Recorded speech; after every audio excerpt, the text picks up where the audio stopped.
your attention. One of the things the moderator, that would be me, has to do is provide a quote. And I didn't feel very quote-worthy when I was given this assignment.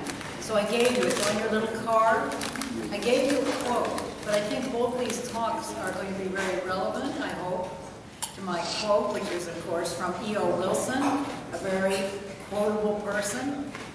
We are drowning in information while starving for wisdom. The world henceforth, we hope, will be run by synthesizers, people able to put together the right information at the right time, think critically about it, and make important choices wisely. So I think that that has a lot of relevance to both these talks today. So that brings us to our second talk. I'd like to introduce Aliki Panagapoulou. I can get this right sometimes. Panagapoulou. Aliki is a PhD student here in the Bees department. She has more than 20 years experience working in sea turtle conservation projects in her native country of Greece. She's a member of the IUCN Marine Turtle Specialist Group. She's currently serving on the board of directors of the International Sea Turtle Society, and she's previously served on the board of directors of the National Marine Park of Zakynthos, as well as several other committees such as the National Jury for Food Fact and Environmental. So Aliki came to us with a lot of experience, and she's been one of our most active grad students. And as a result, I think many of us are quite familiar with Aliki and with her research. And I think all of you will enjoy hearing more about it. Thank you, Gail. So, as you can see from my title, I'm here to talk to you about sea turtles in Greece. Before continuing, I want to thank all the people that contributed and made my project a reality, like my committee, Archelon, the local environmental NGO, and my mentor in Greece, my field assistants, and especially my colleague, Dr. Samir Patel, who was a fellow graduate student that we did work together. I especially want to thank the fishermen that participated in my work, and especially those in Rethymnon, because they became my teachers and my friends. So, coming to sea turtles in the Mediterranean, there are 8 sea turtle species in the world. We only encounter 3 in the Mediterranean. Leatherback, here is a visitor. Loggerhead turtles, which is the focal species for my study, and green turtles. Only loggerheads and greens nest in the Mediterranean. To give you a brief information about their life cycle, they hatch on beaches. I forgot to tell you that sea turtles, although they are a marine species, they depend on terrestrial habitats for their reproduction. So when they come out of their nest, which is on a beach, they swim away to the ocean, where they stay for up to 25 years, and then they move to coastal habitats, foraging habitats, and when they mature, which happens typically after 25 years, males and females go to their mating areas, and a lot of these are actually close to the nesting habitats. And after this nesting kicks in, males return to the foraging zone, while females proceed to lay several clutches of eggs in 2-week intervals. When they're done, they say goodbye to their nests, safely incubating in the sand, and they too return to their foraging zones. So, the Mediterranean, for loggerhead turtles, as you can see, Greece is one of the major areas where nesting occurs. Of course, we have Libya, which is a big question mark. Nobody knows how many nests are laid there. There's a number of reasons for that. I will be happy to discuss those afterwards, but you can imagine what these might be. So in Greece, we have about 3,500 nests every year. Zakynthos here and Kyparissia also happen to be the 2 most important nesting habitats for loggerhead turtles in the Mediterranean. And this is Crete, where I work, and Rethymnon. I do not want to focus about terrestrial regards to sea turtles, I think it will be enough for me to say that there's certain man-made conditions that are making it difficult for them to nest. We are losing beach due to erosion, and also nests cannot incubate safely, and we're losing hatchlings due to disorientation. If you ask me what is the #1 threat for sea turtles in the Mediterranean, I'm going to tell you fisheries. The Mediterranean is one of the most heavily overfished area in the world. Why is this important? You can read this table here. I'm going to give you a few minutes, and then I'm going to pass some questionnaires for you to see. Yeah, okay? Now, actually, this is what I want you to remember. We estimate on data that are not complete that there's at least 131,000 captures every year. And we make an estimation that we have almost 60,000 deaths as a result of that. So, as you can see, this is a situation that is simply not sustainable. I want to focus a little bit on small-scale fisheries, where it is a very tangled relationship, especially in Greece. First of all, as I explained to you, the capture rates, especially for small-scale fisheries, is highly underestimated. We also suspect that there's a very high mortality as a result, that may be as high as 70 to 80%. And third, we have a phenomenon, especially in Greece, of intentional killings. So this is a major conservation challenge for sea turtles. But at the same time, we should not forget the fishermen. This is an adverse situation for them as well. To them, it's bycatch, like they have no use for turtles that they catch. It's not a target species. Every capture results in damage to their gear, and this has a financial cost. And there's also income loss because of the fish that they lose after each event. So what is the purpose of my study? As I said, I'm working in Rethymnon, on Crete. This is a site of regional importance for Mediterranean turtles, and it represents about 9% of the total nesting effort for the region. And as a result, it is included in the Natura 2000 network of protected areas by the European Union. This zone, as you can see, includes a 50-meter isobath, marine area that covers a 50-meter isobath, and Greece, as a member state, will have to eventually make some management measures for this area. So my purpose is to find critical information that will help design and implement these policies and actually having them being successful. Why is this important? I'm going to take you to another marine area, protected, the National Marine Park of Zakynthos, where they have, for the marine area, they set 3 zones. Zone A here is the one that has the strictest protection measures, and the criterion for determining these zones were the nesting data. However, when they actually did satellite telemetry to find out where the turtles actually are, this is the zone here, and this is where they mostly are. So actually, they have to redesign everything from scratch, and it's very hard not only to design it, but change the legislation, because by now, this is a law, and it's very hard to change.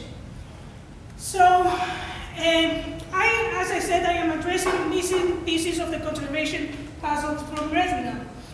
And one part involves me using satellite telemetry to investigate the usage of the marine habitat by the loggerheads during the nesting season. So how did I do that? For 3 years during the nesting season, from late May to mid-August, I would walk with my colleagues along the beach looking for nesting females. After we found them, we would wait until they finished laying their eggs, and then we would perform an ultrasound to see if they would come back to nest. How did we do that? So this is an ultrasound of a turtle that has just laid her eggs. You can see here maturing follicles. If we saw that, it meant that the turtle would come back in about 2 weeks to make another nest. Therefore, she was good for our study. This is an example of a shell, and behind here you can see the maturing follicles. Here you have maturing follicles, but you have these regions here. These are actually, they're called corporal lutea, and these are remains of previous nests. So this turtle is probably on her third nest based on the size of these scars. And this is what an empty ovary looks like. We have these atretic eggs. This will be reabsorbed for energy as the turtle goes back to her habitat. And then, after establishing that this turtle was suitable for our study, we would proceed with placing a satellite transmitter that would give us location data for the turtles, also some diving information, and we would obtain more detailed diving information by using these data loggers. So, a key finding from this is that I discovered two different nesting strategies. The first one was this one. Turtles did not go far from their nesting site. Specifically, they stayed within a specific section of the nesting beach. The nesting beach begins here and then it's right here. As you can see, there's a portion over here and it is within the limit of the protected zone. And then they proceeded to make a nest within nest within 4 to 5 kilometers of the nesting area. However, for 5 of the 20 turtles for which I have data, proved to be not so very faithful to their beach. Oh. They moved away. And I know that they had at least one more nest in them. And because they stayed there, they went away and they stayed there for a period exceeding the 15 days, which is the typical internesting interval, I have good reason to suspect that they actually laid nests somewhere else. So, unfaithful, not low nest site fidelity. So, this is a good indication of a basic ecological principle of bed hedging. In plain English, it means they do not put all their eggs in the same beach. Some conclusions, and what does this mean? First of all, it is very important to have protection measures for the marine area that I identified to be the most, the one that turtles show a preference for. It is important to note that we have these two different nesting strategies for Rethymno turtle and investigate this further.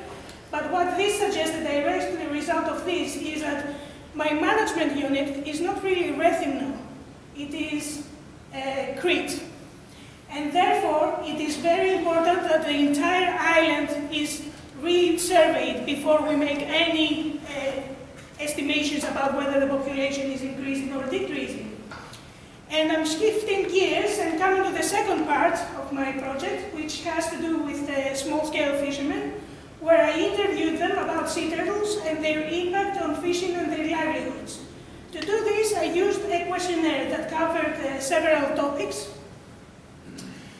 And I did this by visiting different ports around the island, and the first thing I would do is find the opinion leader. That would typically be the president of the local fishermen's association or an older retired fisherman that the other fishermen looked up to.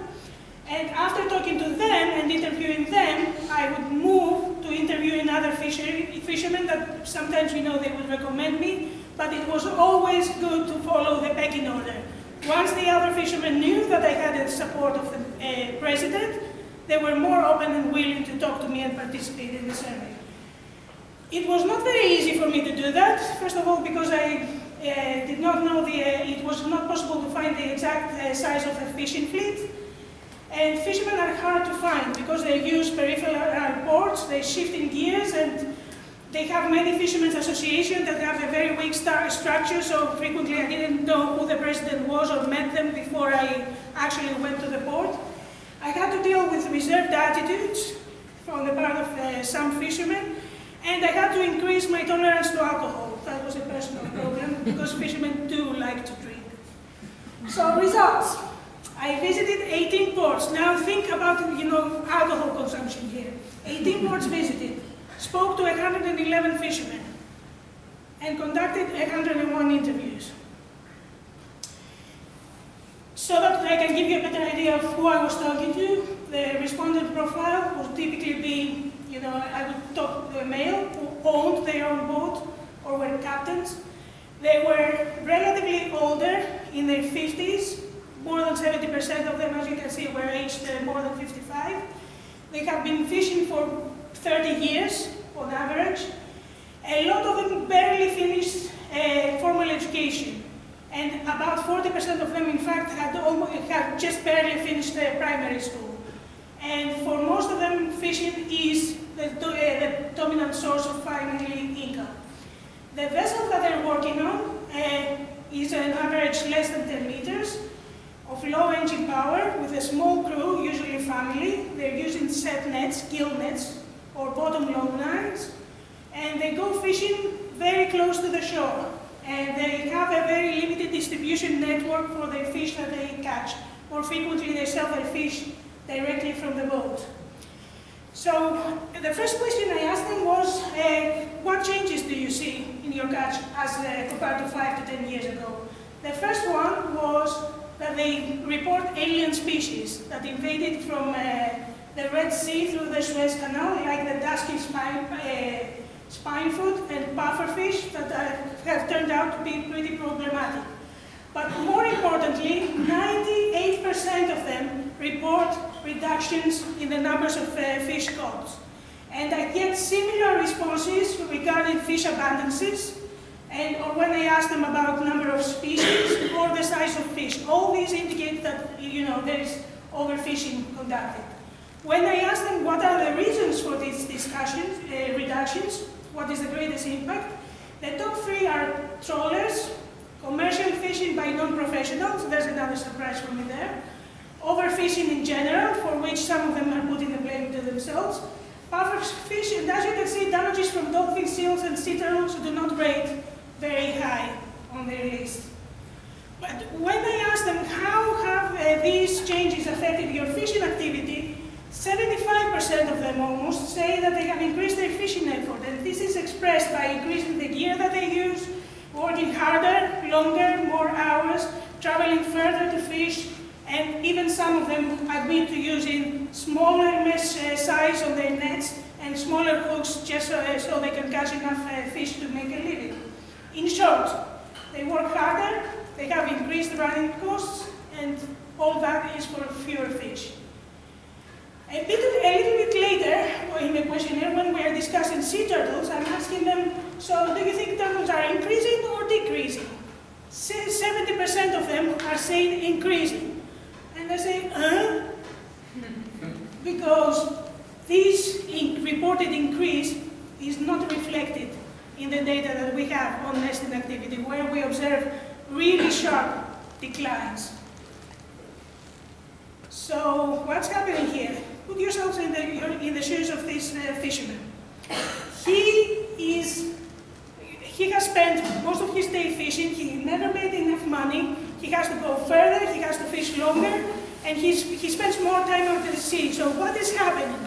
Are turtles increasing, or is he just meeting them more frequently and more interactions? Which I think is the same. But if this is true, then this would be a key contributing factor as to why the number of turtles reported dead over the last 5 years has nearly doubled as to what the situation was before.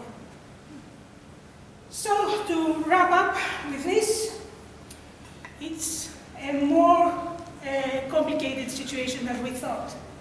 First of all, it looks like the interactions between sea turtles and fishermen have increased in intensity. It is a much more complex situation. It is not fishermen on one side and turtles on the other side. It is linked to other issues like a possible collapse of fish stocks, the presence of invasive species, the activity of non-commercial fishermen. And it's a very highly dynamic relationship, and I'm afraid this is likely to change for the worse as fishermen's income is further decreased. And with this, I would like to thank you, and I will be happy to take any questions that you may have. Bring both of our speakers up for questions. Okay, excellent talks. I think, let's they're both there. I think they will now take questions. Wow, we're that good. Well, I've got a question for each of you who's in reserve, so I'm going to ask Anna. Okay, I live in Philadelphia, down in Center City. I walked over to the Delaware and I see a little sign over there that tells me that I'm standing 20 feet above sea level as I stand on